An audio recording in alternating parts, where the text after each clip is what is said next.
Cuando se calma el bullicio de la ciudad y se van apagando las luces de la casa, se enciende la luz del entendimiento. Desde este momento comienza Puerto de Libros, Librería Radiofónica, programa que contiene todos sus elementos tipo A. Puede ser escuchado por niños, niñas y adolescentes sin la supervisión de padres, madres o representantes. Comienza Puerto de Libros, Librería Radiofónica.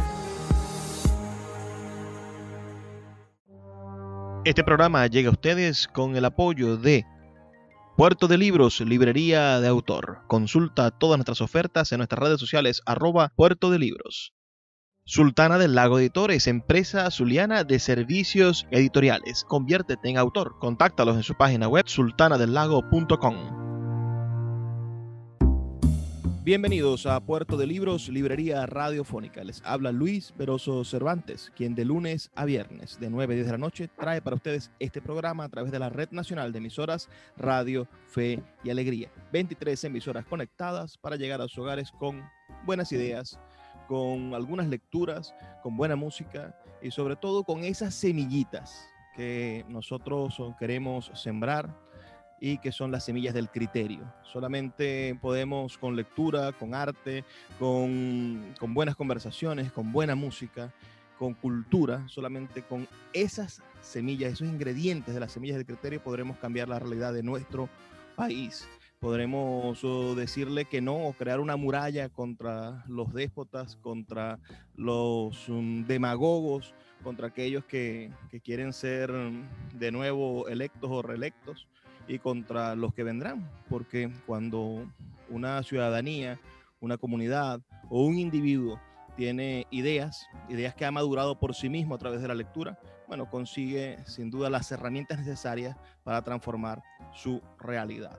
Hoy en nuestro programa número 291 tenemos a un caballero de la libertad de expresión, a un defensor de las actividades artísticas y también otra de las cosas maravillosas, una de las personas que ha decidido continuar con el legado de su familia, eso que a veces pareciera que fuese una carga en muchos de nosotros. Para el caso de nuestro invitado de esta noche, Miguel Enrique Otero, es casi que un privilegio. El azar del nacimiento lo puso en manos de dos personas que en el momento en el que lo conciben ya son paladines de la libertad, digamos. Por lo menos su padre ya había incursionado en armas para poder conseguir la libertad del país en varias ocasiones, y su madre era una de las principales periodistas de nuestro país en tiempos en los cuales los derechos de la mujer, bueno, en el mundo todavía estaban en entredicho. Nos encontramos entonces con quien es actualmente el director del periódico El Nacional, uno de los periódicos más antiguos de nuestro país, y que va a darnos esta noche un paseo por su memoria, esa memoria de testigo de excepción, del ser hijo del gran Miguel Otero Silva y de la gran María Teresa Castillo. Así que es una noche de lujo y esperamos sus comentarios al 0424-672-3597, 0424-672-3597 o a nuestras redes sociales @Librería Radio en Twitter y en Instagram. Para comenzar, querido maestro Miguel Enrique Otero, quisiéramos pedirle un saludo para nuestra audiencia en la Red Nacional de Emisoras Radio, Fe y Alegría. Bueno, un gran saludo. Realmente estoy muy honrado de estar en esta red de emisoras con un programa tan importante, que es un programa distinto a lo que hacen siempre. Es un programa sobre mis progenitores, sobre mi madre María Teresa Castillo, sobre Miguel Otero Silva y todo lo que ellos representaron en la historia moderna del país, en la cual ellos, cada uno por su cuenta, fundaron y hicieron una obra que tiene que ver con los valores democráticos, los valores culturales, los valores educativos. Fueron unas vidas de construcción, unas vidas de gran apego a los venezolanos, a Venezuela, y de gran dedicación dedicación y esfuerzo por mejorar las cosas de nuestro país. Usted nace el 3 de marzo del año 1947. Es un 3 de año, julio. Perdón, el 3 de junio. Bueno, tengo Julio. Una fecha errada. Discúlpeme por eso. No hay problema. Ese año 1947 es sin duda un año importantísimo para la historia política de la libertad y de la cultura de nuestro país. Se elige el primer presidente por voto directo, secreto y universal. Por primera vez las mujeres asisten a las urnas. Tenemos una nueva constitución que contempla la democracia y la libertad de expresión. Tenemos a un presidente electo que es Rómulo Gallegos. Y usted, bueno, es el regalo más grande para dos personas de nuestro país que además tardaron en concebir, porque sus padres lo tuvieron después de tener 30 años, ¿no? Porque ellos son 40, del año 1908. 1908, casi 40. Tenían 39 años más o menos cuando lo conciben a usted. Cuéntenos. Sí, claro. ¿Cuáles son esas memorias o eso que le llega a uno y que uno va construyendo, ya que uno no tiene memoria de eso, del momento en el que sus padres tienen a Miguel Enrique Otero? ¿Qué le contaron de esa circunstancia, de ese recibir a un hijo y además en ese año tan proclive? Eran años de fervor democrático, de lucha. Para empezar, Acción Democrática llegó con un golpe. Ellos le dieron un golpe a Medina, o sea, no llegaron por elecciones. Después Rómulo Gallegos sí gana las elecciones, pero hay que recordarse cómo fue todo ese proceso. Y claro, yo recuerdo lo que me contaban, pero mi infancia no pasa por ser una infancia en una democracia.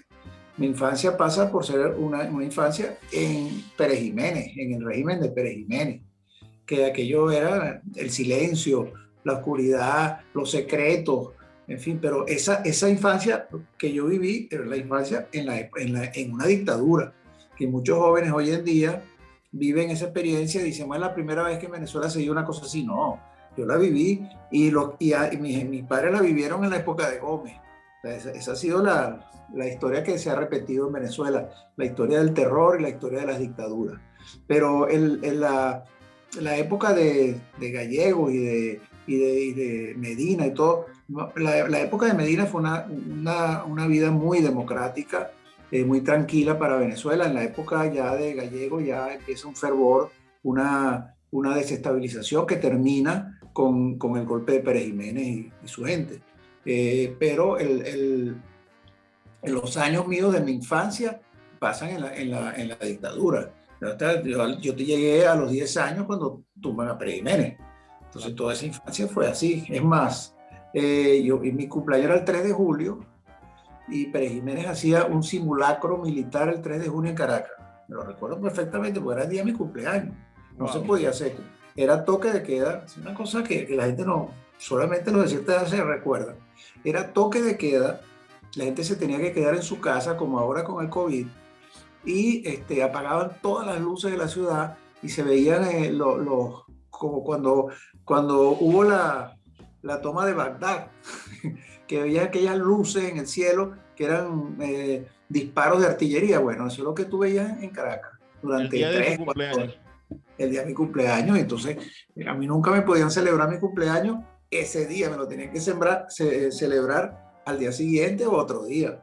Esa era la Semana de la Patria. Había la Semana de la Patria, que empezaba con el simulacro y terminaba con el 5 de julio.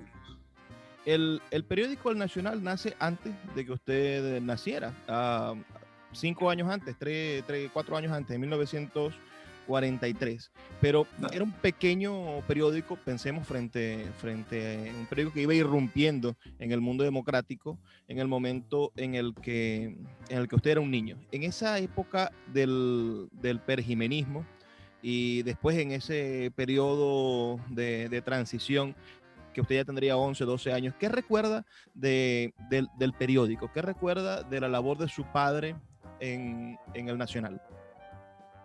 Sí, efectivamente, el periódico se fundó en el 43. El primer ejemplar salió el 3 de agosto del 43. mi abuelo había comprado una rotativa en Boston, porque mi padre había sido periodista, tenía un periódico que se llamaba El Morrocoy Azul, un periódico humorístico, que era muy, muy exitoso.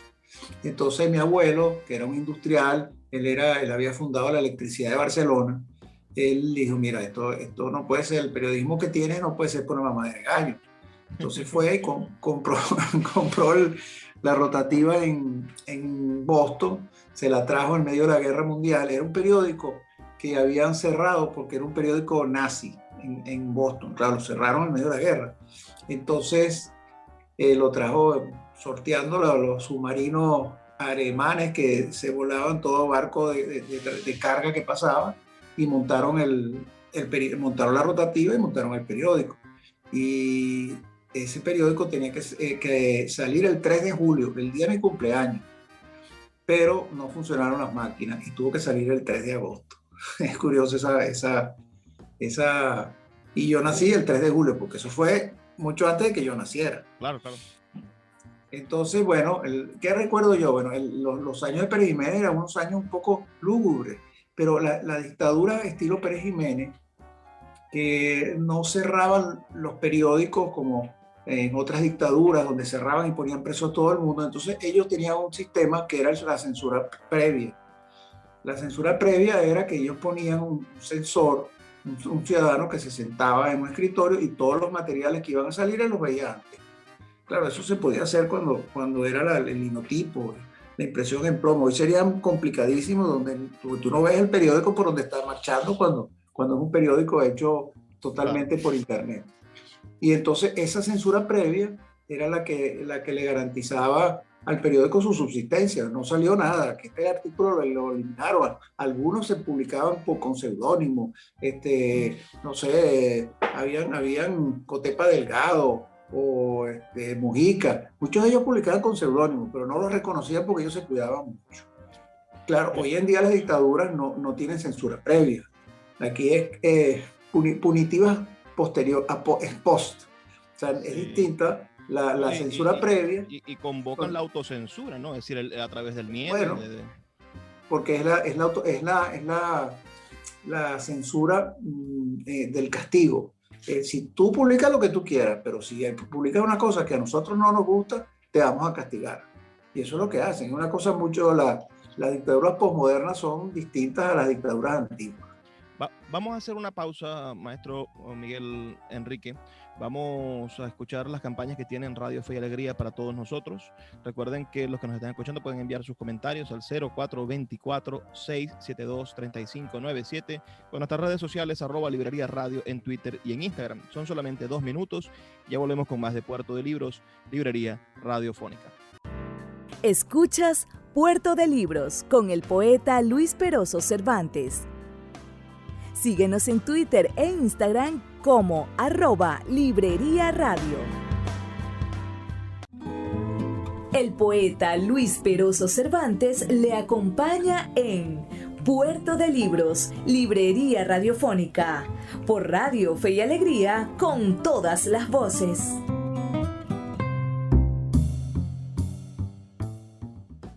Seguimos en Puerto de Libros, Librería Radiofónica, esta noche con un invitado verdaderamente de lujo. Me refiero al gran Miguel Enrique Otero, nacido en Caracas, un 3 de junio del año 1947. Es el actual director del periódico El Nacional y, bueno, ha estado en el medio de una marejada de situaciones contemporáneas en las cuales podríamos nosotros dedicar horas a conversar sobre su visión de la diagnosis de lo que sucede en el país actualmente y quizás de lo que sucede en el futuro, pero me gustaría dedicar este programa a hablar de algo que es sin duda nuestro más hermoso patrimonio y ejemplo a seguir, que son nuestros hombres y mujeres venezolanos que se enfrentaron a dictaduras, que se enfrentaron al oprobio de la ignorancia en el poder y que también dieron la oportunidad de construir instituciones que conformaron la ciudadanía de nuestra nación.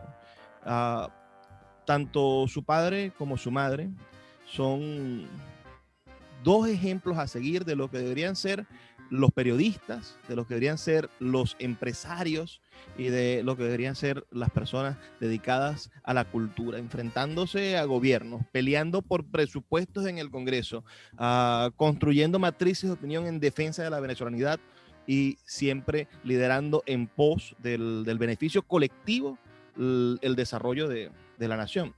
Vamos a continuar hablando sobre su padre para dedicar la última parte a su mamá.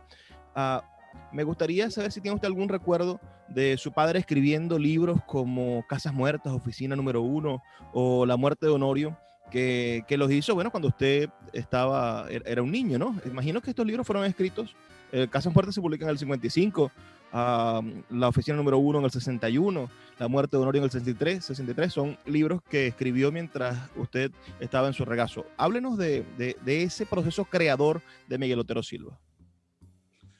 Yo recuerdo mucho cómo escribía. Él se encerraba y fumaba mucho también. Entonces fumaba y escribía en una máquina, una máquina de teclado. Algo que hoy un muchacho ve una máquina de esas y cree que eso la usaban en el Neolítico. Y él usaba los dos dedos índices, y así escribía rapidísimo con los dos dedos índices. Pero él se encerraba e investigaba mucho para sus novelas. Las dos novelas, digamos, las dos novelas más conocidas de él, bueno, no las más conocidas, pero las que han tenido más impacto porque son costumbristas y tienen que ver con la historia de Venezuela, son Casas Muertas y Oficina Número 1. Casas Muertas, que representa, que es una historia costumbrista sobre la destrucción de Ortiz, que no es sino la decadencia de la Venezuela rural, y Oficina Número 1, que es el desorden del crecimiento de la Venezuela petrolera, con los mismos personajes, con historias, y en todo se documentaba muchísimo. Yo me recuerdo que las enfermedades que él ponía ahí, él buscaba unos médicos, y con los médicos se pasaban horas él interrogándole cómo es la hemofilia, cómo es el paludismo, cómo son todas esas enfermedades, cómo son los síntomas en los sectores populares, en los sectores campesinos, porque no era en el sector urbano donde nosotros vivíamos. Y bueno, producía esa novela, le costaba mucho trabajo, pasaba muchos días encerrado. Después él se encerró, compró una casa en Italia, y entonces se iba a Italia y pasaba 8 meses en Italia escribiendo su novela.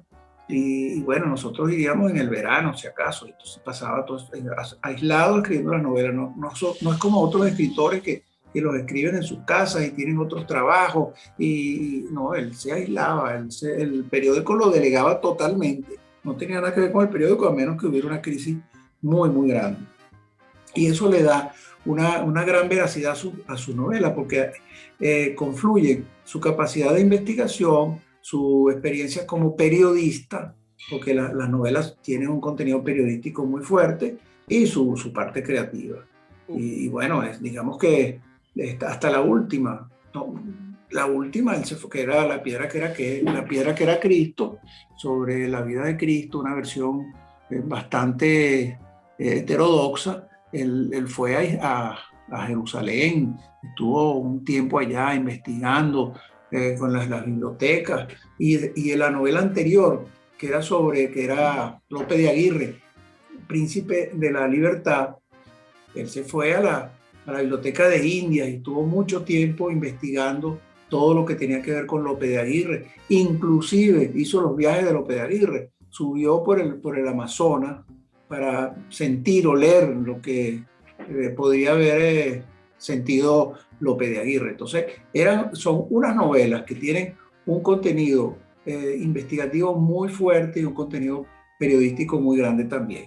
Y todas sus novelas han pasado por eso, pues sus novelas no son unas elucubraciones alejados de la realidad, no las estoy descalificando, pero muchas novelas son así. Estas son novelas que tienen un contenido histórico, real, un bagaje documental gigantesco.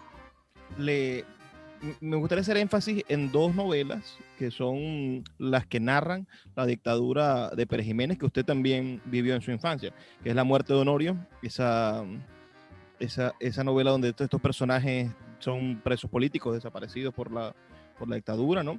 Y Cuando quiero llorar no lloro. Usted ya era un jovencito y un adolescente cuando estas novelas se publican. Háblenos de la manera en la que fue recibida la crítica de su padre al perejimenismo y si de alguna manera usted cree que estas novelas hicieron que él después se abstrayera de escribir sobre política, porque, bueno, escribió sobre el periodo gomecista, que fue su juventud, después escribe sobre el perejimenismo, y después se dedica a escribir, como vemos, Lope de Aguirre, La piedra que era Cristo, se dedica a publicar sus poemarios y a seguir con el humorismo. ¿Por qué se alejó de la escritura política, de análisis político, Miguel Otero Silva, en la literatura? Yo no diría que La muerte de Honorio es una novela política, es una novela que refleja los horrores de la tortura en las cárceles, y que yo lo he regalado últimamente porque se parece un poco a lo que hacen en las mazmorras del régimen de Maduro. Entonces es una novela con los personajes son de verdad, pues los personajes son reales.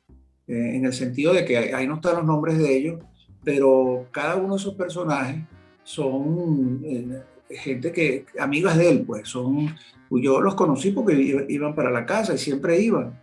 Y Salón Mesa Espinosa, en fin, son gente real que sufrieron esa tortura en el régimen de Pérez Jiménez, y entonces él hila esa tortura con una historia de un preso de esos que tiene un hijo, en fin. Pero yo no diría que es una novela política, porque el único contenido que tiene es el horror de la tortura, claro, que ha ocurrido desde que existe la humanidad y sigue ocurriendo.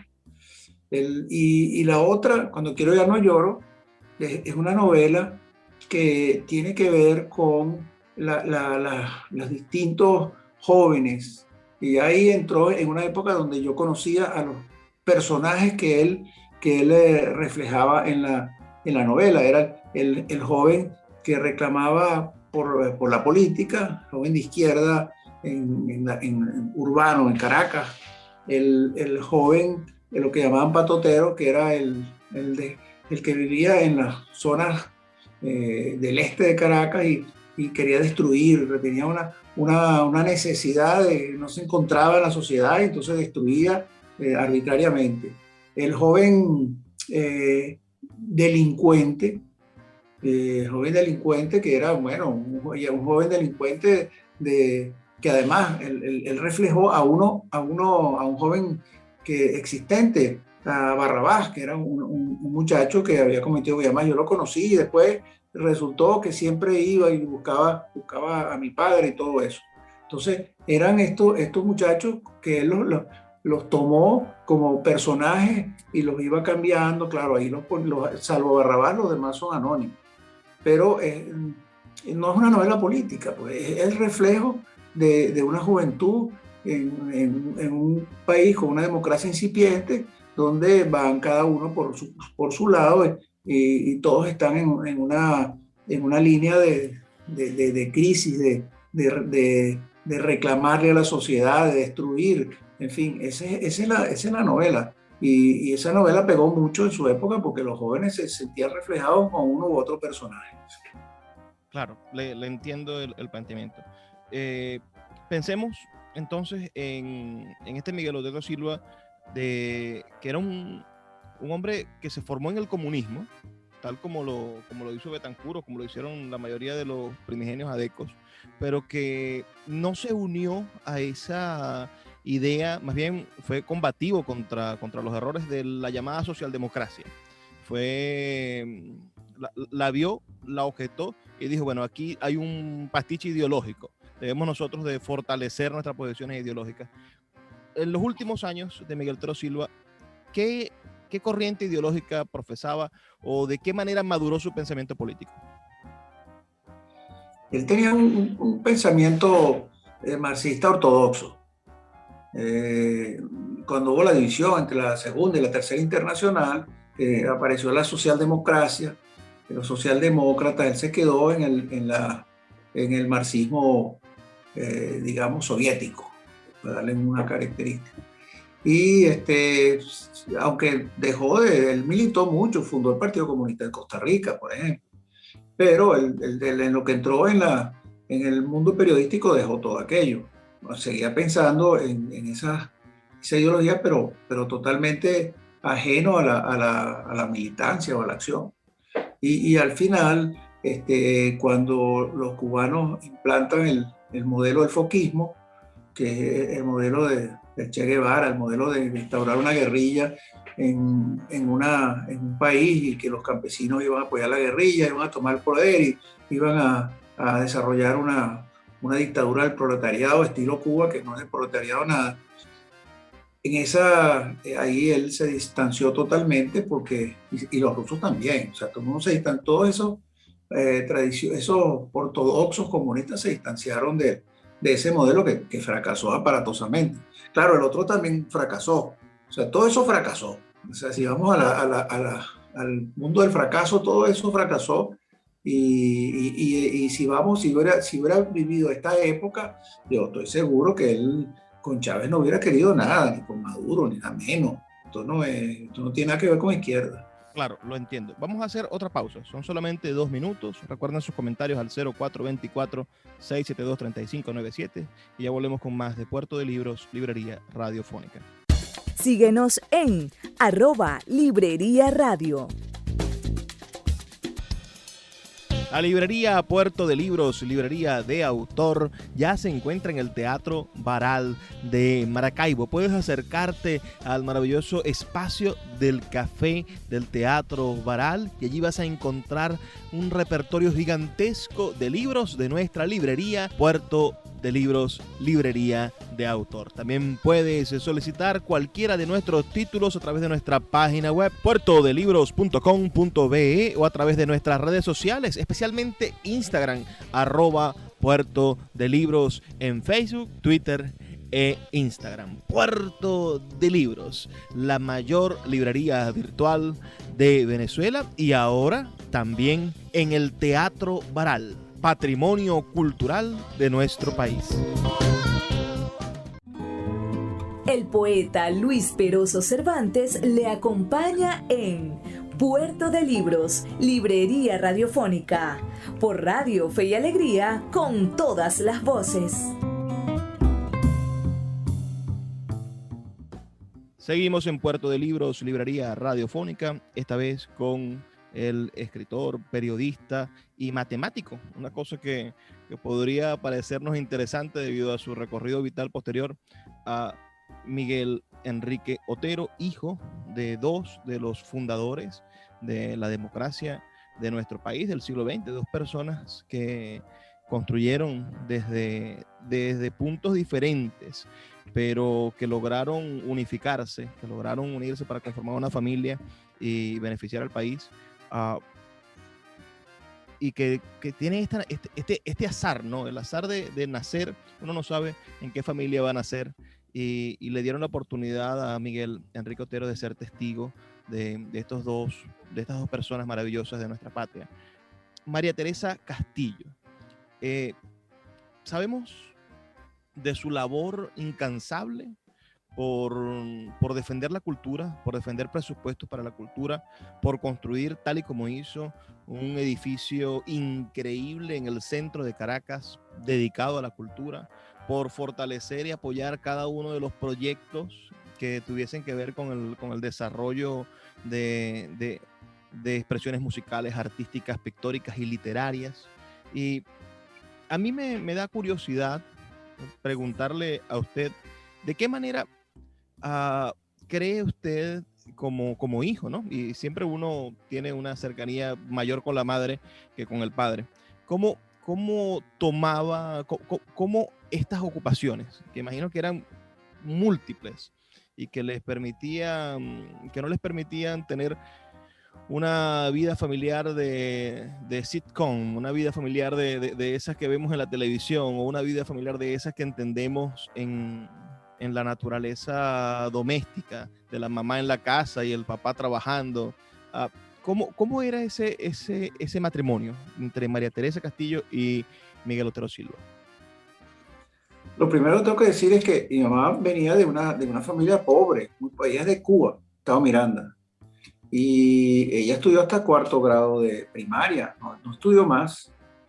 Después estudió periodismo, no sé cómo saltó de cuarto grado de primaria a la Universidad Central a estudiar periodismo y estudió eso su carrera. Se ve que le saltaron, eso ocurrió en matemáticas, saltaron algunos que venían de bachillerato y lo saltaban a la universidad y eran unas estrellas. Bueno, a ella se vino a Caracas de Cuba con la mamá. La mamá, ella me contaba que se levantaba a las 3 de la mañana para hacer merengue, eso era lo que ellos vivían de eso, y ya los vendía en Cuba, Estado Miranda. Imagínense lo que sería eso, eran merenguitos chiquitos. Ella se metió en la izquierda y fue la primera mujer preso político de Venezuela. No hubo una antes, porque solamente ponían preso a los hombres. Y ella la pusieron en la época de López Contreras, fue la primera mujer presa por repartir propaganda comunista o lo que fuera. Y es una cosa muy curiosa, porque nadie se imagina que ella era eso. Después ella hizo trabajo periodístico, trabajó en Últimas Noticias con Cotepa Delgado.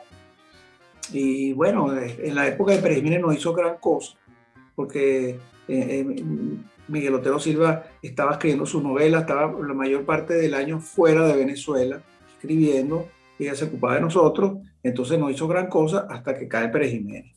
Cuando cae Pérez Jiménez, ella, que ya era periodista, había tenido muchas relaciones con la cultura, el Ateneo de Caracas, que tenía una historia larga, pero era una institución un poco acartonada, le dice, mira, ¿por qué no te ocupas del Ateneo de Caracas en esta nueva construcción de la democracia? Entonces la asamblea la nombra presidente del Ateneo, y es presidente del Ateneo hasta que se muere. Pero ella en el Ateneo, además se murió a los 104 años, era longeva. En el Ateneo llegó a ser la institución cultural privada más importante del continente. No, o sea, claro, el gobierno ayudaba, pero ayudaba porque era ella. Le construyeron el edificio, habían 3 teatros, hizo aquel festival de teatro impresionante, que donde todos los teatros, los grupos de teatro importantes del mundo fueron a Venezuela para ese festival de teatro. Inclusive es curiosísimo porque como llegaban a Venezuela y le pagaban los pasajes, entonces en Bogotá dijeron, oye, ¿por qué ustedes no aprovechamos y hacen una sucursal aquí o continúan el festival con lo que se pueda aquí? Bueno, hoy en día el de Venezuela no existe y el de Colombia es un super festival que nació de esa manera. Pero lo importante en el Ateneo es que ella tenía un carisma muy, muy grande con los teatreros, con los artistas, con los músicos, y bueno, en su sombra se fundó la Orquesta Juvenil con José Antonio Abreu. Todos los grandes pintores venezolanos pasaron cuando eran jóvenes por el Ateneo de Caracas.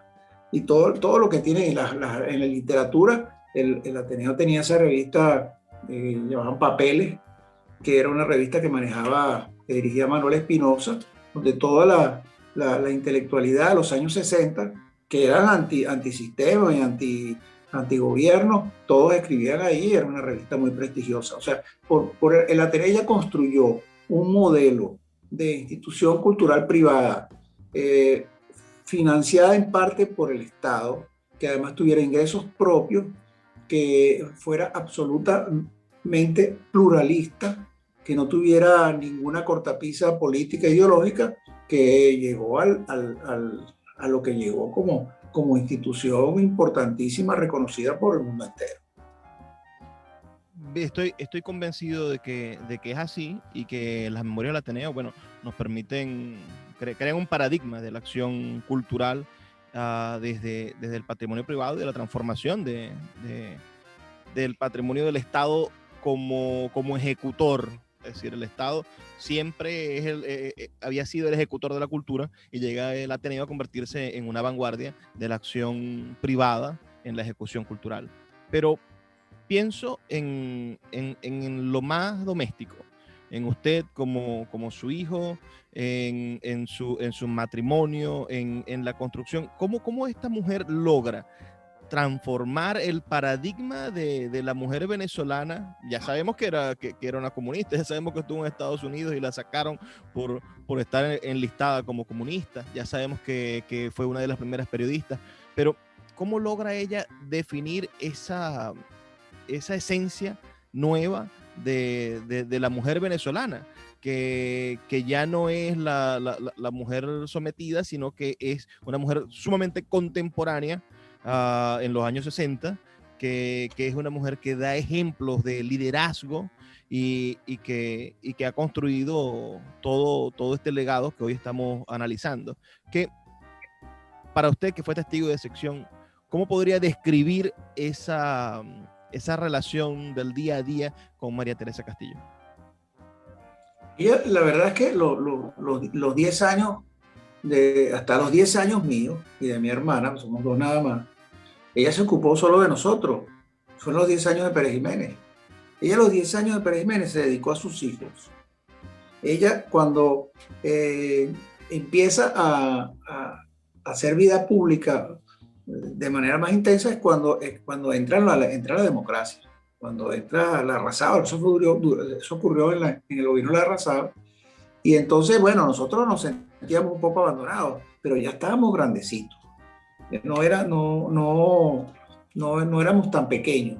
Entonces vivimos una vida donde nos acostumbramos a que esa era la vida, que ella todo el tiempo trabajaba mucho, mi padre también, llevaba muchos invitados a la casa, los almuerzos eran unos almuerzos donde llegaba un poco de gente que a uno le fastidiaban. Y bueno, después cuando estamos grandes ya uno dice, bueno, ya llegó Alejo Carpentier, ay, qué fastidio. Bueno, en aquella época era un fastidio Alejo Carpentier, ¿entiendes? Pero esa era la realidad, y eso era siempre, y siempre los almuerzos eran ese tipo, todos los días habían invitados a los almuerzos.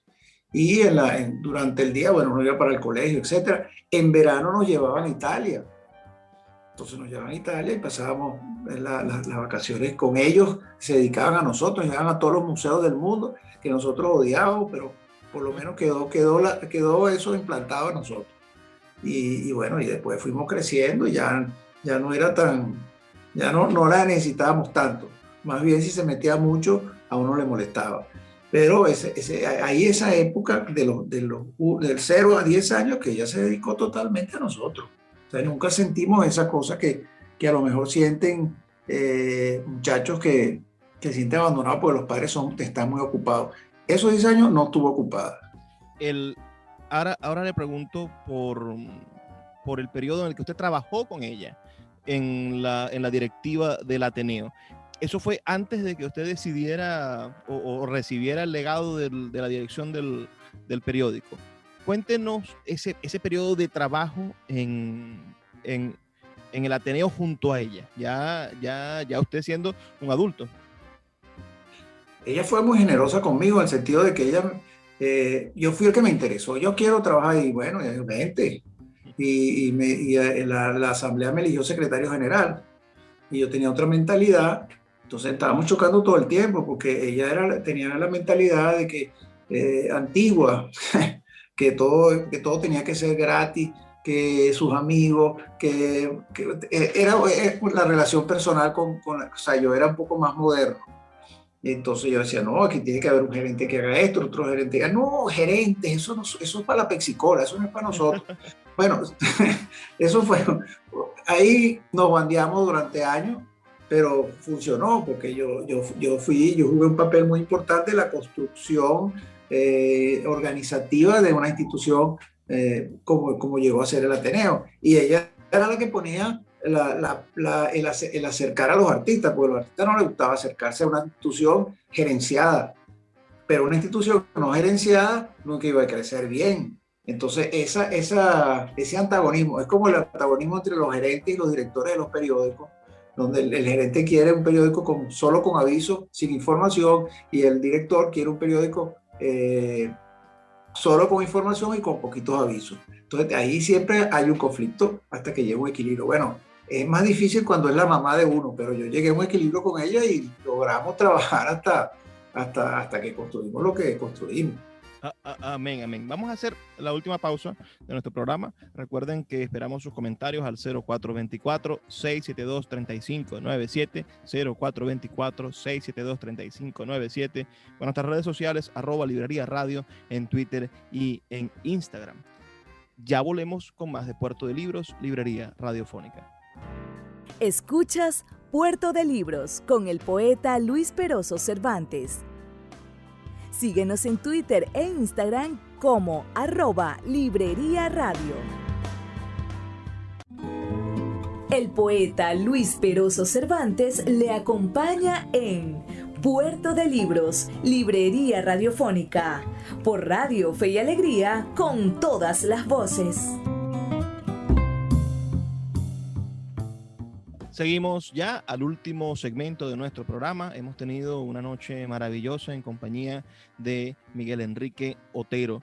Yo estoy verdaderamente agradecido por la oportunidad que me brinda usted de entrevistarlo en medio de todas sus ocupaciones.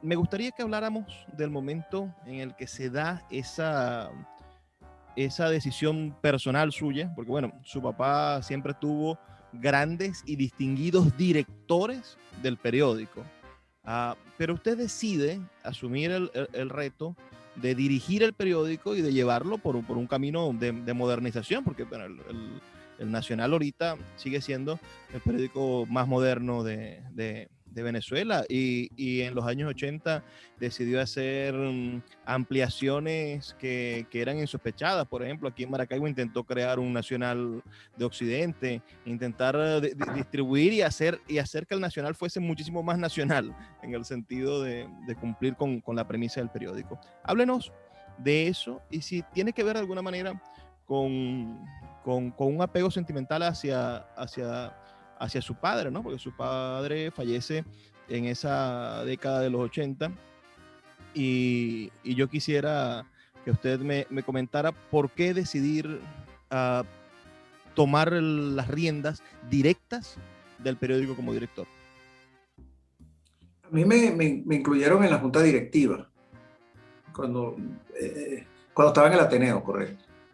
Y entonces yo estaba en la junta directiva, hice una incursión en política, fui diputado 15 años, y estaba en política, estaba en el Ateneo, estaba en la directiva, y al final pues entramos en una época muy complicada. Mi padre se había muerto, también mi tía, que era su hermana, entonces quedamos los dos primos. Entonces decimos, bueno, tenemos que asumir esto, y bueno, no lo asumimos. Él fue presidente, yo era vicepresidente, y al final él decidió que él se iba del país, vendió su parte, y bueno, yo la compré y me buscó unos socios también con su parte, y bueno, asumí la presidencia y la dirección del periódico hasta el día de hoy. Entonces, algo que yo pues yo nunca estudié periodismo, ni hice periodismo, ni soy periodista. Yo soy periodista que no ha pasado por ser reportero ni nada de eso. Yo lo reconozco. Mi capacidad de manejar un periódico no pasa por la experiencia de reportero, sino por la experiencia de vida y por la experiencia del Ateneo, la política, todo lo que yo estudié, etcétera, etcétera, etcétera. Pero bueno, me dediqué a eso, y bueno, nosotros dimos muchas luchas. Un periódico como el Nacional siempre está peleando con todo el mundo porque es muy crítico, siempre está en la oposición de los gobiernos. Entonces, claro, la oposición lo considera su periódico hasta que llega al gobierno. Al rato empiezan a incumplir las promesas, el Nacional empieza a criticarlo, y bueno, pasa lo que ha pasado con todos los gobiernos, y el más crítico ha sido este último, donde no solamente no aceptan la crítica, sino que quieren acabar con todos los periódicos, y han acabado con todos los periódicos. Entonces, bueno, esa ha sido la vida, hasta que con la demanda que nos introdujo de Diosdado Cabello, pues me pusieron medidas cautelares, que es la manera como ellos criminalizan a la disidencia, y me tuve que ir del país. Tengo 5 años en España, viviendo en España, mientras espero que aquello cambie para regresar inmediatamente a seguir haciendo lo que hacía. años 90, años 2000 y esta última década, segunda década del siglo.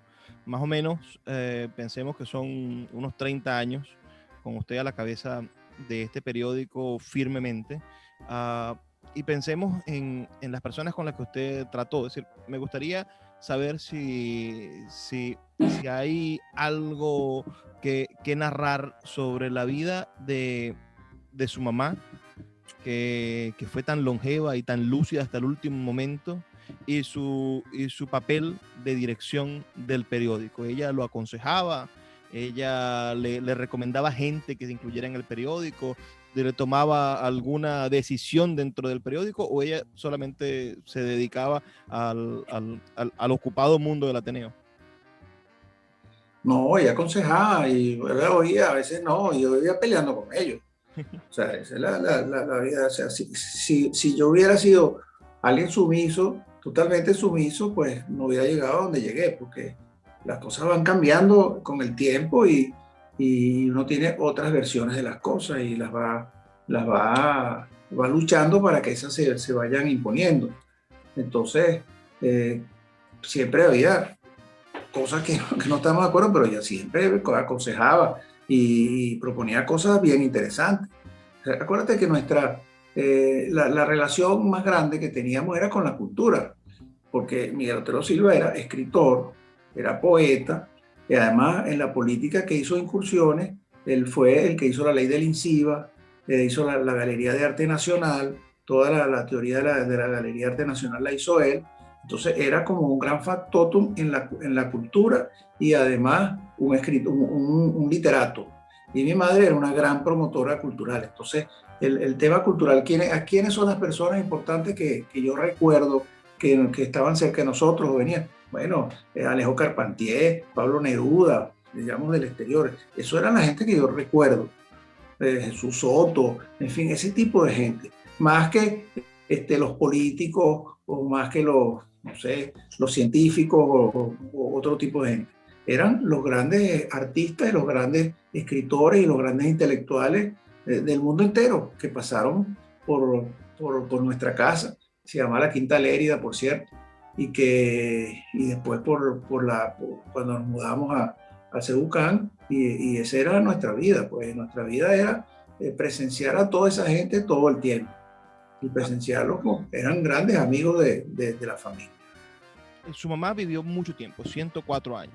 Los últimos años, este señor Mario Silva hizo aquella cosa infame por televisión y usted emprendió una lucha a mi juicio justa legalmente como difamación, y salieron con aquella cosa absurda que muchos juristas han comentado. Pero ella, como la dama lúcida que era hasta el último momento, ¿qué opinión tenía de lo que vivía Venezuela y sobre ese capítulo tan desagradable? Bueno, yo creo que ese capítulo no lo vivió. Eso ya no estaba viva cuando ocurrió eso. Ella le gustaba mucho Chávez en la campaña. O sea, ella era de ese grupo grande de venezolanos que veía a Chávez como una esperanza, como un cohesionador de los sectores populares, como un tipo sin atadura, un tipo progresista, que hablaba del capitalismo humanista, pero nunca se imaginó que iba a caer en lo que cayó, en este populismo autoritario destructor. Entonces ahí esa preferencia no le duró mucho tiempo. Al rato ya ella por su cuenta, a los 104 años, ya estaba totalmente contraria al régimen, como le pasó a mucha gente de izquierda en Venezuela, que no soportaron aquello.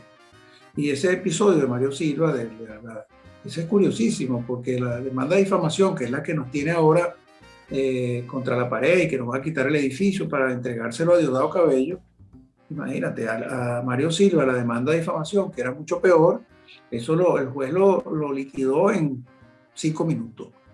Esto no es difamación, esto es libertad de expresión. Y ya se acabó, absuelto, se acabó el juicio. En cambio, el nuestro, donde el juicio pasa porque nosotros publicamos una nota que decía que un fiscal federal del estado de Nueva York estaba investigando a Diosdado Cabello por narcotráfico, que además no fuimos el primero que lo publicó. Lo primero lo dijo su jefe de escolta, que era el testigo. Después lo publicó el diario ABC de España. Después lo enviaron las agencias noticiosas y salió publicado en muchísimos periódicos. Y después lo publicamos nosotros. Y nosotros somos los que hicimos la difamación. Pero lo peor de eso no es solamente esto que somos el cuarto en el episodio, sino que además de eso, 3 años después, o sea, hace 2 años, la DEA criminalizó a Diosdado Cabello, dijo que Diosdado Cabello era narcotraficante y le puso una orden de captura y además ofrece $10 millones por su cabeza. ¿Qué prueba mayor de que no era una difamación? Porque para que la DEA haya hecho eso es porque había una investigación, obviamente. Entonces, pero eso a los jueces aquí en Venezuela, donde no hay independencia de jueces y los jueces hacen lo que les mandan a hacer, pues no se tomó en cuenta para nada. Claro, por lo menos irónico, cuando no digamos toda la injusticia que está cometida en cada uno de esos actos. Me gustaría cerrar con una idea de proyección. Pensemos, con mala suerte, pensemos que el chavismo continúe en el poder durante los próximos 20 años. Puede pasar, es un escenario. El castrismo está en Cuba desde hace 60. ¿Cómo se plantea Miguel Enrique Otero sus últimos años? Usted tiene 73, 74 años.